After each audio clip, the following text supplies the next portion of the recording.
Hello everyone, this is Kevin and today I will be discussing mindful nutrition.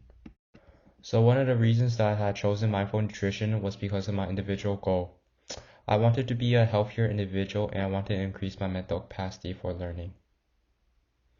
I tried to fulfill this purpose by 1. Incorporating more vegetables and fruits into my diet, 2. By reducing my added sugar and processed food intake, and 3. One of my methods to achieve this was tracking my intake and qualifying how it affected me. So I had tracked what I consumed for this month, and we can see that in the key that 1 represents if I eaten dark leafy greens, 2 represents whether I took in sugar and processed foods, and 3 represents a normal day that consists of grains, proteins, and vegetables. And we can see that initially in the first week, starting in May, I had some trouble, but I started incorporating some of those dark leafy greens. As we go on to weeks 2 and 3, I gradually reduced my added sugar and processed food intake, and I started incorporating more dark leafy greens. And that if you transition to a later half of week 3 and now week 4, we can see that more often than not I'm consuming more dark leafy greens. So there's some progress. Later we're gonna see what I had eaten. So here's some of the food I eaten for this month. We have some healthy green grapes, some mangoes and some blueberries with some lemonade. That lemonade was a healthy one. It didn't contain any added sugar.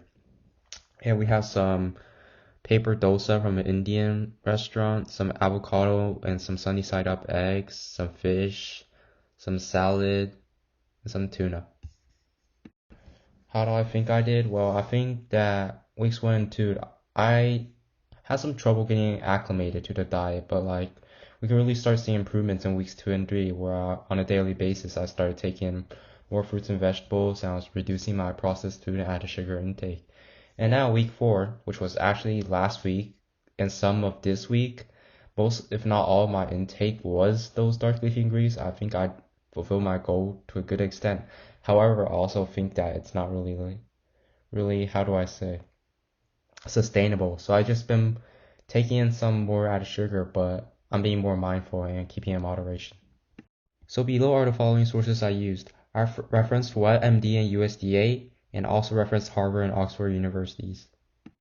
So yeah, that concludes about this discussion. I think now it's important to observe the changes in my body I experienced. Overall, I think I fulfilled my goal and I was able to feel that I had more mental clarity and I was able to think for longer periods of time. Also, I felt that I was easier on my digestive system. I felt great. After eating in the past, I typically feel sluggish, but now that no longer happens.